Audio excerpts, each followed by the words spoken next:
Astma është një problem i madh. Astma është një sëmundje që për momentin është duke pësuar dhe ndryshimet shumë të mëdha. Ndryshimet të mëdha që pësohen janë për fat keq nga ajri që ne thithim, që cilësia e cilit është shumë për momentin është realisht një nga temat më të diskutueshme, cilësia e ajrit që ne thithim. Kështu që patjetër që kanë lidhje, ato janë të ndërlidhura me njëra tjetrën. Një person duhanpirës ka probabilitet të zhvilloj azëm pak më shpejt. Arsyeja pse është sepse tubat e hollë që ne folëm deri tani janë të dëmtuar për shkak të këtyre përbërësve të vegjël që unë thash, janë të dëmtuar sepse fillojnë të ngushtohen për të arritur që të bëjnë kalimin e ajrit edhe më të vështirë, kështu që në një mushkëri ku tubat janë më të ngushtë dhe më të vegjël, probabiliteti që ai të zhvilloj azëm është shumë i madh se sa tek një njerëz që ka një strukturë anatomike më normale dhe nuk e ka ndikuar këtë strukturë anatomike nga faktorë të jashtëm. Astma gjithashtu ka predispozitë gjenetike. Predispozita gjenetike fillon së pari nga struktura anatomike, pra ne lindim me një strukturë të caktuar anatomike, gjerësia e tubave tanë është gjenetikisht dhe anatomikisht e zhvilluar që në lindjen tonë. Disa persona lindin me tuba pak më të hollë, të cilët kanë edhe probabilitet të kenë ngushtime pak më të shpeshta, sidomos në pacientë të cilët kanë dhe predispozit për alergjen të ndryshëm, sepse astma ndikohet edhe nga alergjen të ndryshëm. Kur them alergjen filloj që nga ndotja, pastaj vazhdoj me polenet, ka shumë faktorë të cilët mund të shkaktojnë alergji dhe alergjia tek ne si një faktor mbrojtës mushkëria tenton që t'i nxjerrë jashtë këto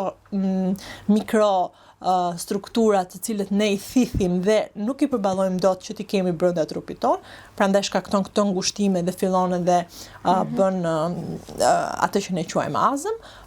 Dhe duhanpirja gjithashtu është një nga shkaktarët kryesor, sepse në momentin që këto struktura anatomike janë vetë ngushta ose edhe qofshin normale, por ngushtohen për arsyeën e duhanpirjes si fiziologji, në momentin që fillon një krizë astmatike, pacienti ka shumë të vështirë të dalë. Një pacient duhanpirës ka shumë të vështirë të dalë nga gjendja. Sigurisht që astma është një diskutim i gjerë.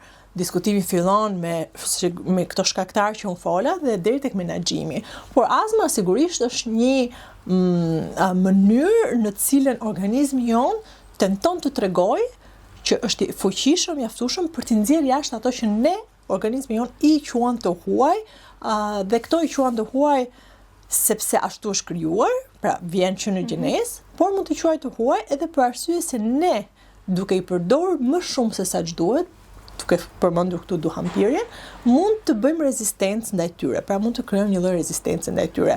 Astma është një mënyrë e vështirë jetese, por nuk është një mënyrë, është një mënyrë menaxhimi, të cilën ne vetë duhet të kemi aftësinë dhe dëshirën për ta ndryshuar dhe për ta menaxhuar në aspektin afatgjat. Krizat astmatike janë të vështira edhe në kushtet spitalore, por mendoj që pacientët që kanë struktura të tilla dhe janë në dieni gjithashtu të strukturave, sepse sigurisht 2-3 herët e para janë të vështira për të menaxhuar dhe pacientët kanë nevojë për suport.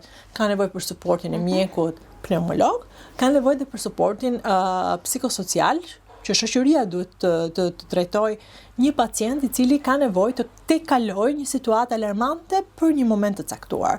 Pas disa kohësh ata janë ekspert, din të përdorin pompat shumë mirë, inhalatorët, dhe në momentin që ata bëhen ekspert të kësaj gjëje, bëhen ekspertë edhe të mënyrës se si duhet ta jetojnë dhe ta përjetojnë një krizën të caktuar astmatike dhe bëhen ekspertë edhe në mënyrën e menaxhimit të situatave të ndryshme, pra ato largohen nga alergjenët e ndryshëm, nuk janë njerëz që fillojnë edhe bëjnë selektimin e situatave të ndryshme.